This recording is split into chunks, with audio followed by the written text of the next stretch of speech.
aos ouvintes do Portugal com a Inteligência Notícias Mundo. Para todos os que procuram compreender os movimentos complexos do nosso globo através de uma perspectiva puramente analítica, estruturada e sem filtros, garanto que estão no sítio certo. Na análise de hoje, não vou ser apenas o analista de serviço a dissecar as fontes primárias, vou também assumir o papel de inquiridor. Vamos usar aqui uma dinâmica bem ágil de perguntas e respostas para extrairmos em conjunto o máximo valor da informação. A ideia é começarmos com um apanhado rápido do nosso top 10 das notícias globais que marcam esta terceira semana de maio de 2026, antes de mergulharmos a fundo naquele que é o grande destaque da saúde pública mundial. Para hoje, a nossa rota está dividida em 6 paragens fundamentais. Vamos desde a economia, geopolítica e mercados, passando pela tecnologia, ciência e sustentabilidade, até chegarmos a uma síntese de pragmatismo e consolidação. Depois, o nosso grande destaque, a revolução mRNA, como funcionam estas vacinas GenIV em ação e, finalmente, a logística e o seu impacto global. Ponto número 1. Economia, geopolítica e mercados. Vamos a isto. Arrancamos então a nossa análise com as peças principais que lideram a agenda global de hoje. E o que salta logo à vista é uma reestruturação aceleradíssima nas cadeias de fornecimento de semicondutores. Reparem, os novos acordos diplomáticos no eixo Indo-Pacífico estão, com bastante pragmatismo, a reduzir a nossa velha dependência de apenas 2 grandes polos asiáticos. E porquê? Para mitigar riscos logísticos que afetam absolutamente tudo, desde os carros que conduzimos até aos centros de dados avançados que alimentam a inteligência artificial. Paralelamente, e subindo no nosso top 10, deparamos com um desafio estrutural de peso, o envelhecimento da força laboral na Ásia. As pirâmides etárias das grandes potências asiáticas estão a inverter-se, forçando novas políticas de atração de talento. Isto é crítico porque o peso demográfico destas nações dita o consumo global. O envelhecimento desta magnitude vai, inevitavelmente, reajustar os preços das matérias-primas à escala planetária. Por fim, registramos uma excelente notícia: o fim das tarifas aduaneiras para tecnologias limpas, um verdadeiro acelerador para a transição energética. E depois temos este número mágico, os 2%.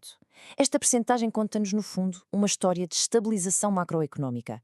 A Reserva Federal Norte-Americana e o Banco Central Europeu decidiram pausar as taxas de juro, simplesmente porque a inflação subjacente aterrou e estabilizou exatamente nesta meta.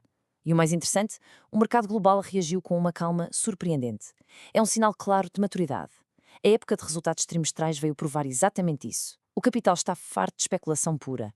As empresas que apresentam solidez real e vantagens competitivas palpáveis estão a ser as grandes vencedoras. O dinheiro está, sem dúvida, mais inteligente e focado no longo prazo. Avançamos para o ponto número 2, tecnologia, ciência e sustentabilidade. Continuando o rastreio do nosso top 10, é fascinante ver a inovação aplicada a dar frutos. Na regulação, por exemplo, o famoso AI Act europeu entrou numa fase de auditoria implacável. Os gigantes tecnológicos são agora forçados a provar total transparência nos dados de treino.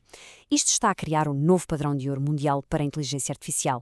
Na energia, a Europa acabou de bater o máximo histórico de produção de renováveis. Mas, pessoalmente, o que acho mais impressionante vem do espaço. O programa lunar Artemis concluiu com sucesso os testes de suporte de vida. E não se trata apenas de prestígio espacial. As descobertas feitas lá em cima na reciclagem ultra-eficiente de água e gestão de energia para o vácuo do espaço estão a trazer inovações brutais e transformadoras para usarmos aqui em baixo, na Terra. Para fechar este bloco, na área clínica temos novos protocolos para obesidade e diabetes com fármacos de última geração que estão a revolucionar o tratamento e a retirar uma carga enorme dos nossos hospitais. E agora, assumindo o meu papel de inquiridor, ao analisarmos todo este volume de informação, desde as taxas de juro em Washington até aos testes de reciclagem de água na missão Artemis, o que é que une tudo isto? Qual é, afinal, a linha invisível que liga estes eventos tão distintos? E a resposta leva-nos ao nosso terceiro ponto: a síntese, pragmatismo e consolidação. A resposta é bastante simples, na verdade. Estamos perante uma profunda consolidação. Se olharmos bem para meados deste ano de 2026, a tendência é cristalina. Comparem isto com a era que deixamos para trás. Aquela fase terrível de volatilidade constante, rupturas nas cadeias de fornecimento e reações geopolíticas impulsivas. Hoje, o cenário é completamente diferente. Entramos definitivamente numa era de pragmatismo e consolidação. Há uma vontade férrea de concretizar, de focar na execução clínica e real das inovações. É literalmente a diferença entre prometer um foguetão e estar realmente a afinar as peças no terreno. A transição energética faz-se agora com dados de engenharia e não apenas com boas intenções. O mundo parece estar finalmente a respirar fundo e a arrumar a casa para o longo prazo. O que nos traz ao ponto 4, o nosso grande destaque da semana, a revolução mRNA. Esqueçam tudo o que achavam saber sobre vacinas mRNA. Esta quarta geração, ou Gen 4, é uma quebra de paradigma absoluto na saúde pública. Durante os últimos anos, associamos o mRNA a respostas de emergência e a vírus respiratórios comuns, não é verdade? Pois bem, a grande ruptura científica da atualidade é que esta tecnologia foi agora adaptada para destruir bactérias e parasitas intracelulares extremamente complexos. A magia acontece aqui. Enquanto as vacinas normais se focam em criar anticorpos a circular no sangue, o mRNA de quarta geração vai direto à resposta celular. Ele acorda aos nossos linfócitos T. É uma autêntica reprogramação imunitária, muito mais incisiva, pensada para combater aqueles inimigos biológicos que tradicionalmente ignoravam o nosso sistema imunitário. Claro que, perante uma novidade destas, a pergunta óbvia que tenho de colocar é esta: como é que isto funciona exatamente na prática? Como é que uma vacina destas consegue detectar e destruir parasitas que fogem à medicina moderna há dezenas de anos? E é aqui que entramos no ponto 5, as vacinas Geniv em ação. Para entenderem perfeitamente, vamos usar como exemplo o mestre do disfarce biológico, o parasita da malária. A jogada de mestre desta tecnologia é o ataque cirúrgico e antecipado. O mRNA entra na célula e força-a a criar vários antigénios ao mesmo tempo. Isto treina os tais linfócitos T de forma massiva para interceptarem o parasita logo na fase hepática, ou seja, enquanto ele ainda está escondido no fígado. E porquê ali? Porque ao destruir o invasor no fígado, impedimos que ele se multiplique descontroladamente na corrente sanguínea. É travar a doença pela raiz, antes sequer do primeiro sintoma ter a hipótese de dar sinal de vida. E a coisa não se fica pela malária. Pensem na tuberculose, uma doença que ainda é um pesadelo logístico. A vacina antiga, a BCG, era muito fraca a travar a transmissão em adultos. Agora, as novas fórmulas de mRNA bloqueiam o crescimento da bactéria logo no trato respiratório. E na dengue, uma doença famosa pelo perigo de causar hemorragias se os anticorpos estiverem desequilibrados. Com esta quarta geração, consegue-se uma vacina tetravalente com um equilíbrio imunitário perfeito. O grande resultado prático de toda esta inovação biológica? Menos internamentos. Uma redução drástica da pressão nos nossos sistemas de saúde globais, libertando recursos críticos. Tudo isto soa espetacular na teoria, bem sei. Mas lá vem um inquiridor que há em mim fazer a pergunta desagradável.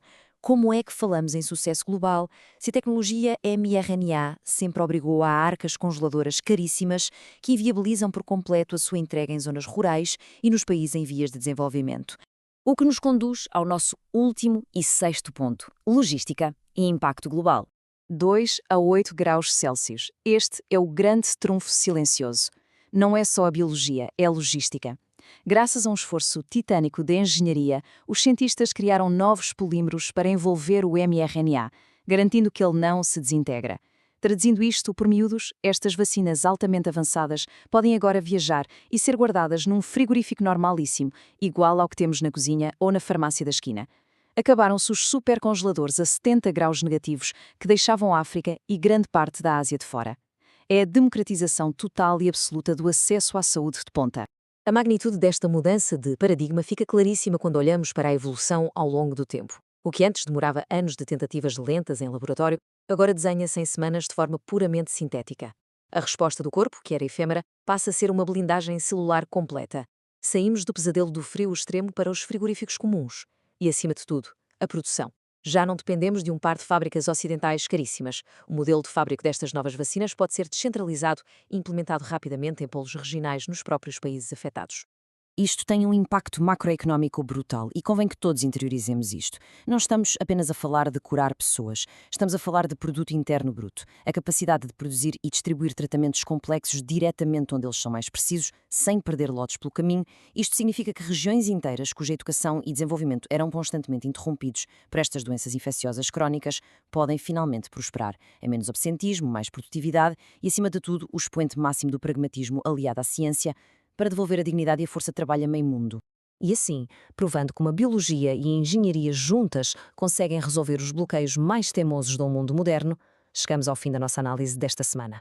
Para todos os que nos acompanham e gostam de pensar no rumo do planeta de forma crítica, deixo esta provocação. Se fomos capazes de pegar num processo biológico hipercomplexo que dependia de frio extremo e convertê-lo numa coisa simples de frigorífico, capaz de salvar milhões nos confins da Terra, qual será a próxima barreira tida como impossível que vamos ver a inovação humana deitar abaixo? Despeço-me agora dos meus papéis de analista e inquiridor, agradecendo imenso a vossa companhia. Foi um privilégio partilhar esta viagem estruturada convosco. Mantenha o espírito crítico sempre afiado, continue a questionar as engrenagens deste nosso mundo e encontramos-nos na próxima edição, aqui, no vosso Portugal com Inteligência.